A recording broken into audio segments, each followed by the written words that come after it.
오늘 우리에게 주시는 하나님의 말씀은 사무엘하 11장 22절부터 27절까지의 말씀입니다.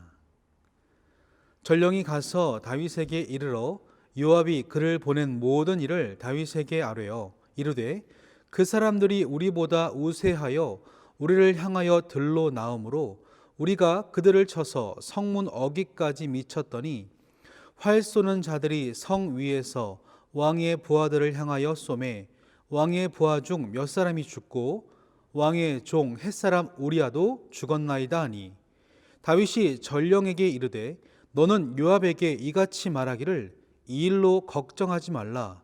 칼은 이 사람이나 저 사람이나 삼키느니라. 그 성을 향하여 더욱 힘써 싸워 함락시키라 하여 너는 그를 담대하게 하라 하니라. 우리아의 아내는 그 남편 우리아가 죽었음을 듣고 그의 남편을 위하여 소리내어 우니라. 그 장례를 마침에 다윗이 사람을 보내 그를 왕궁으로 데려오니 그가 그의 아내가 되어 그에게 아들을 낳으니라. 다윗이 행한 그 일이 여호와 보시기에 악하였더라. 아멘. 어제 우리는 이스라엘의 왕으로서 하나님이 맡겨주신 사명의 자리를 소홀히 하다가 범죄하여 넘어졌던 다윗의 모습을 살펴보았습니다. 욕심이 잉태한 죄는 장성하여 사망에 이르게 되는데요. 먼저는 다윗의 신앙 양심이 죽어버렸고 그 결과 우리아도 죽게 되어집니다. 다윗은 밧세바의 임신을 덮기 위해 계획했던 방법들이 모두 수포로 돌아가자 편지를 적어 요압에게 보냅니다. 15절을 보시면 그 내용이 기록되어 있는데요. 한마디로 정리하면 우리아를 죽이라는 살인 교사에 대한 지시였습니다.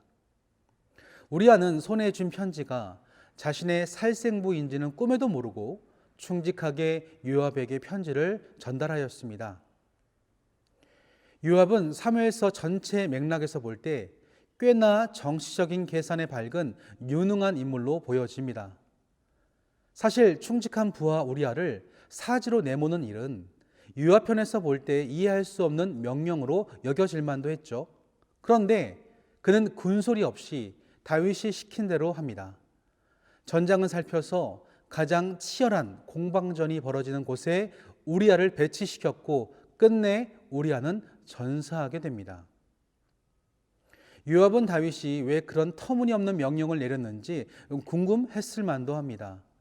그럼에도 불구하고 그것이 왕의 명령이었기에 그저 복종했죠. 그러고는 패배에 대한 책임 소재에 대해서 명확하게 선을 긋고자 하는데요. 책임을 추궁할 수 있는 부분까지 미리 예상하여 보고를 준비합니다. 전령을 보내어 패전 소식을 전하면서 이렇게 말하죠. 21절을 읽어드리면 여룹베셋의 아들 아비멜렉을 쳐 죽인 자가 누구냐? 여인 하나가 성에서 맷돌 윗짝을 그 위에 던지매 그가 데베스에서 죽지 아니하였느냐? 어찌하여 성에 가까이 갔더냐 하시거든 내가 말하기를 왕의 종 햇사람 우리아도 죽었나이다 하라. 요압이 지금 아비멜렉 이야기를 꺼낸 것은요, 사사기 9장의 사건을 배경으로 합니다. 당시 아비멜렉은 성벽 아래 가까이서 공격하다가 어떤 여인이 위에서 던진 맷돌 윗짝을 맞고 죽게 됩니다. 어리석은 방법의 허무한 죽음이었죠. 이런 전투 방식은 싸움에 능했던 요압에게서는 있을 수 없는 일이었습니다. 그럼에도 불구하고 요압 자신이 이번에 그런 지시를 내릴 수밖에 없었던 이유는 무엇입니까? 햇사람 우리아를 죽이라는 다윗 왕, 그 당신의 명령 때문이었습니다. 바로 이 점을 다윗에게 상기시키려고 요압은 전령에게 할 말을 하였고 이번 패배가 자신의 책임이 아님을 분명히 해두고 있습니다. 이에 다윗은 적절하게 호응합니다. 전령의 보고를 받고 이렇게 말하죠. 25절을 보시면요. 칼은 이 사람이나 저 사람이나 삼키느니라. 무슨 뜻입니까? 전쟁에 사람이 죽는 것은 일반인이 크게 신경 쓰지 말라는 것입니다. 그 패배와 죽음을 대수롭지 않게 생각하고 있습니다. 아마도 그때까지 요압은 다윗이 왜 우리아를 사지로 내모는 명령을 내렸는지 알지 못했을 것입니다. 그러나 그 일이 다윗이 원하는 일이었고요. 그렇게 되었기 때문에 그 실패에 대한 책임은 요압이 질 필요가 없었습니다. 이후 다윗의 행동은 거침이 없었죠. 남편을 잃고 홀로 된 밧세바를 아내로 취함으로써 모든 문제를 일단락 짓습니다.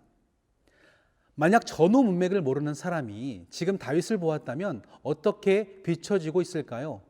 아마도 다윗이 의로운 왕, 성군처럼 여겨졌을 것입니다. 전쟁에서 남편을 잃고 슬퍼하는 부하의 아내를 거두어 들였고요. 패배에 대한 책임을 묻지 않고 너그러이 용서하였습니다. 그래서 누군가는 다윗을 칭송했을 수도 있습니다. 역시 다윗이다. 우리 왕은 대단하다. 하지만 누구보다 그 일을 제대로 지켜보셨던 분이 계셨습니다. 바로 여호와 하나님. 사람의 중심을 꿰뚫어 보시는 그분께서 지금까지는 침묵하셨지만요, 다윗의 모든 행동이 끝난 후에 다음과 같이 평가를 내리십니다. 27절 하반절을 보시면 다윗이 행한 그 일이 여호와 보시기에 악하였더라. 다윗이 아무리 감추고 은폐하고 덮으려고 해도 하나님이 다 보고 계셨습니다. 사람들은 내막을 알지 못해서 무슨 일인지 제대로 볼 수 없었지만 하나님은 다 알고 계셨습니다. 그가 밧세바를 취하기까지 10계명 중에서 6에서 10계명까지 살인과 간음, 도둑질, 거짓 증거하지 말라, 이웃 소유에 탐내지 말라까지 죄가 눈덩이처럼 불어났다는 것을 보고 계셨습니다. 그래서 다윗이 행한 일이 온통 악하다고 평가하신 거죠. 이는 아까 다윗이 했던 말과는 대조가 되고 있습니다. 25절을 다시 보시면 좋겠는데요. 25절 읽어드리면 다윗이 전령에게 이르되 너는 요압에게 이같이 말하기를 이 일로 걱정하지 말라. 다윗은 요압에게 말하기를 이 일로 걱정하지 말라고 합니다. 이 표현을 히브리어로 직역해 보면요, 내 눈에 악한 일로 보지 말라라고 번역할 수 있습니다. 다윗은 우리아를 죽이는 일에 대하여 요압에게 악하게 보지 말 것을 명령합니다. 다윗은 지금 자신의 행동에 관해 스스로 정당화시키고 있습니다. 악한 일이 아니다. 사람들에게도 그렇게 받아들여지도록 주도 면밀하고 용의주도하게 움직였습니다. 그래서 거의 성공한 것처럼 같았는데 하나님 앞에서는 그 실체가 드러났죠. 하나님이 그 중심을 바라보시기에 그는 그저 악할 뿐이었습니다. 그렇다면 사랑하는 성도 여러분, 이 오늘 말씀을 통하여 지금을 살아가는 저와 여러분에게 하나님께서 전하시는 심정은 무엇일까요? 탐심으로 시작한 죄는 걷잡을 수 없이 불어나 그가 수습할 수 없는 지경에 이르렀습니다. 그는 자신의 죄를 감추기 위하여 수단과 방법을 가리지 않았고 결국 성공한 것처럼 보였지만 하나님은 다 보고 계셨습니다. 이러한 다윗의 모습은 이전의 사울과 별반 다를 바가 없습니다. 그가 그토록 시달렸던 죽음의 위협, 사울은 다윗을 죽이는데 실패하였지만 다윗은 기어코 성공시켜서 충직한 부하를 죽게 만들었습니다.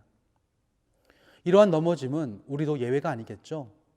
늘 깨어서 기도하지 않으면 우리가 비판하고 정죄했던 사람들, 악행을 저질렀던 이들과 다를 바 없이 얼마든지 하나님 보시기에 악한 모습으로 살아낼 수 있습니다.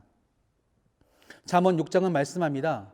하나님이 미워하시는 것, 싫어하시는 것이 몇 가지가 있는데 그 중에 악한 계교를 꾀하는 마음, 무지한 자의 피를 흘리는 손, 거짓된 혀가 오늘 다윗에게 해당되어집니다.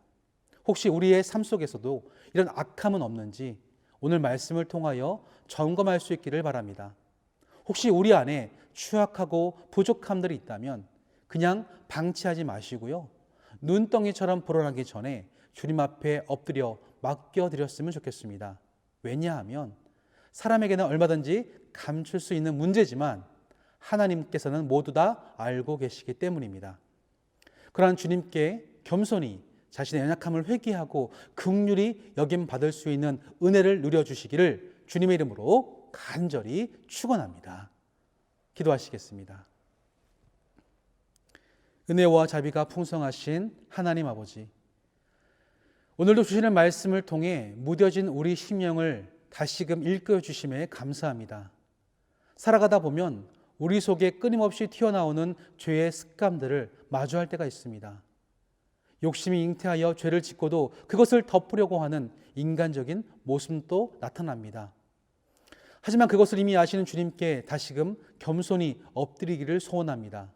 내가 해결할 수 없는 죄의 모습들을 감춰두지 않고 그대로 내려놓으며 하나님께서 긍휼히 여기실 수 있도록 다 내려놓고 정직하게 주님 앞에 고백드릴 수 있도록 인도하여 주시옵소서. 이 모든 간구 예수님 이름으로 기도드립니다. 아멘.